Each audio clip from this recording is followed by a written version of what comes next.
दोस्तों, आज की इस वीडियो के जरिए हम आपको बताएंगे कि बुद्ध के नजरिए से हमारी जिंदगी की कीमत क्या है।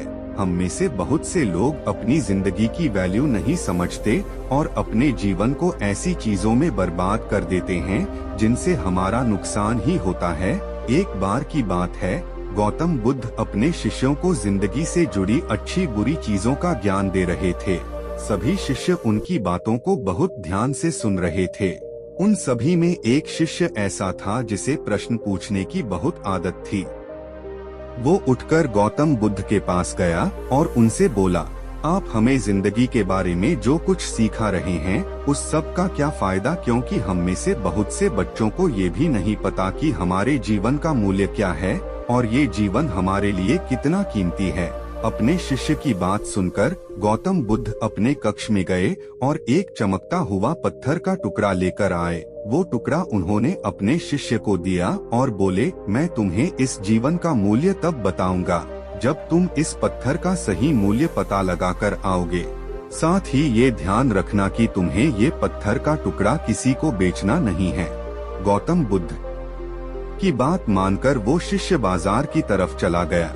बाजार में सबसे पहले उसकी नजर एक फल बेचने वाले पर पड़ी और उसने वो पत्थर उस फल वाले को दिखाया और बोला, इस पत्थर के बदले आप मुझे कितने फल दे सकते हो? फल वाला बोला, ये पत्थर कुछ खास तो नहीं है, लेकिन फिर भी इसके बदले में तुम्हें 10 केले दे सकता हूँ।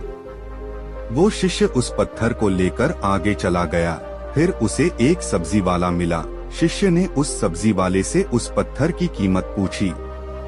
सब्जी वाले ने उस पत्थर को ध्यान से देखा और बोला, इस पत्थर की कीमत के बदले में तुम्हें ज्यादा से ज्यादा एक बोरी भरकर सब्जियां दे सकता हूँ। इसके बाद वो शिष्य उस पत्थर को लेकर एक सोने के व्यापारी के पास गया। उस पत्थर की टुकड़े की चमक देखते ही उस सुनार ने उसकी कीमत 100 सोने के सिक्के लगाई। शिष्य ने वो टुकड़ा बेचने से मना किया तो वो सुनार उसके बदले 200 सोने के सिक्के देने को भी राजी हो गया, लेकिन शिष्य ने वो पत्थर नहीं बेचा। इसके बाद वो शिष्य एक हीरों के व्यापारी के पास गया और उनके सामने उसने वो पत्थर के टुकड़े को रख दिया। उस पत्थर को देखते ही हीरों के व्यापारी ने एक साफ कपड़ा बिछाया, उस पत्थर को उसके ऊपर रखा, फिर उसकी परिक्रमा की और हाथ जोड़कर उस पत्थर को कपड़े में लपेटते हुए वो बोला, तुम जिसे मामूली पत्थर समझकर उसकी कीमत पूछ रहे हो, असल में ये एक बेशकीमती रूबी है।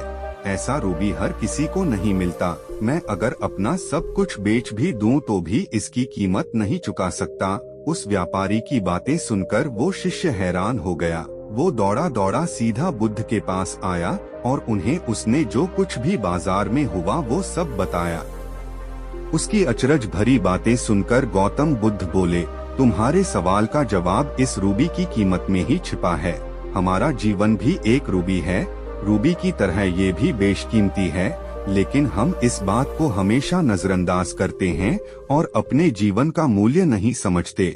हम दूसरों को देखकर और उनके जैसा जीवन जीने की कोशिश में अपने जीवन की कीमत को कम कर देते हैं। हम ये सोचते हैं कि हमारी जिंदगी की कीमत वही है जो दूसरे हमें बताते हैं, लेकिन ये बात हमेशा ध्यान रखना कि सामने वाला अपनी हैसियत, बुद्धि और अपनी समझ के हिसाब से तुम्हारी कीमत लगाता है।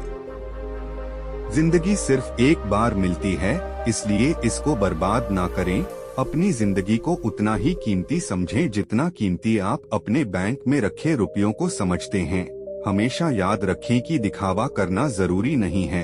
अपनी इस बेशकीमती जिंदगी को अच्छे से जिए, हर पल का आनंद लें। कभी ये ना सोचें कि आप इस दुनिया में किसी काम के नहीं हैं। ना कभी ये सोचें कि आपकी जिंदगी व्यर्थ है। आपके होने या ना होने से कुछ फर्क नहीं पड़ता।